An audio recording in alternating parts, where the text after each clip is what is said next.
आत्महत्या एक अनोखी कहानी।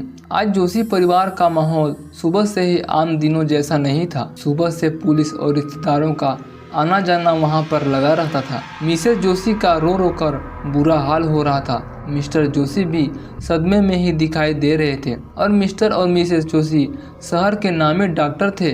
खुद का हॉस्पिटल भी था और उनकी एक छोटी सी बेटी थी जिसका नाम था खुशी। खुशी पढ़ने में बहुत ही होशियार थी।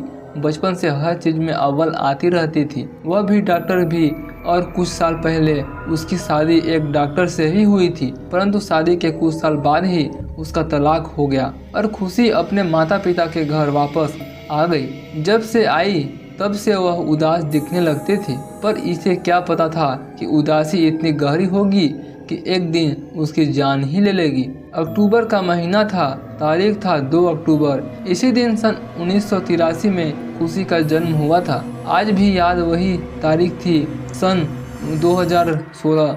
मतलब आज खुशी 33 वर्ष की हो गई थी। आज के दिन के लिए मिसेस जोशी और मिस्टर जोशी ने अपनी तैयारियां की थी। वे चाहे खुशी टूटी शादी के डिप्रेशन से बाहर निकलने लोगों से मिले, इसलिए उसके लिए खास पार्टी का आयोजन किया गया था। सारी तैयारियां लगभग पूरी हो चुकी थी। मिसेस जोशी ने खुशी को तैयार होने के लिए पार्लर बुक कराया था, परंतु खुशी ने जाने से इनकार कर दिया। कहने लगी, माँ मुझे इस पार्टी में कोई दिलचस्पी नहीं है, परंतु आप लोगों की खुशी के लिए मैं जा रही हूँ। अब आप मेरी एक बात मानिए, आप लोग पार्टी वेन्यू पर जाइए और मैं घर से ही तैयार होकर वहां पहुंचती हूं। मिसेस जोशी ने सोचा, चलो कम से कम पार्टी में तो आ रही है। उन्होंने पार्लर फोन करके बुकिंग कैंसिल करवा दी और खुशी से ठीक कहा, बेटा तुम ड्राइवर भैया के साथ आ जाना, हम जाते हैं। मिसेस जोशी और मिस्टर जोशी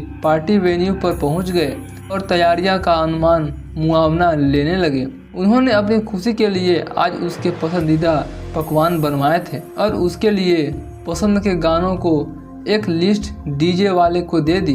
उसके कई सारे दोस्तों को भी बुलाया गया था। पार्टी का समय शाम के 7 बजे रखा था। जब 7 बज गए तो मिस्टर जोशी ने मिसेस जोशी से कहा, खुशी को फोन लगाओ, अब तक नहीं आई।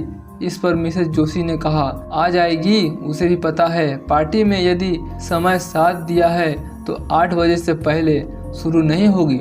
जब 7:30 बज गए तो मिस्टर जोशी ने पुनः मिसेस जोशी से कहा, कम से कम उसे फोन तो करके देखो।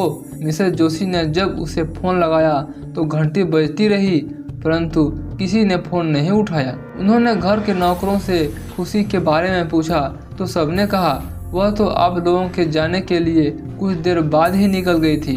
उसके ड्राइवर ने कहा, आज मुझे गाड़ी चलाने दीजिए, और अकेली गाड़ी लेकर निकल गए। मिसेस और मिस्टर जोशी का बुरा हाल था। इधर मेहमान भी आने लगे थे। उसके मैनेजर से सबसे हाथ जोड़ माफी मांगी और वह दोनों खुशी को ढूंढने निकल गए। हर जगह ढूंढा। जब खुशी नहीं मिली तो उन्होंने पुलिस कंप्लेन की। 2 दिन बाद पुलिस को शहर से दूर एक खाई में खुशी की गाड़ी और उसकी लाश मिली। आज सुबह से जोशी परिवार के बाहर बहुत भीड़ थी। पोस्टमार्टम के बाद खुशी का अंतिम संस्कार होना था। पुलिस की तकलीफ चल रही थी कि यह घटना या हत्या या फिर आत्महत्या। घर के बाहर ढेर सारे रिपोर्टरों का हुजूम उमड़ा हुआ था। दोस्तों, इस कहानी में आगे क्या हुआ जानने के लिए दोस्तों आपका यह सस्पेंस भरी कहानी कैसी लगी कमेंट बॉक्स में जो बताइएगा, और चैनल पर पहली बार आए हैं चैनल को सब्सक्राइब करके वीडियो को एक लाइक जरूर कर दीजिएगा। मैं फिर मिलता हूँ आपको एक नए सेंसेबल स्टोरी के साथ।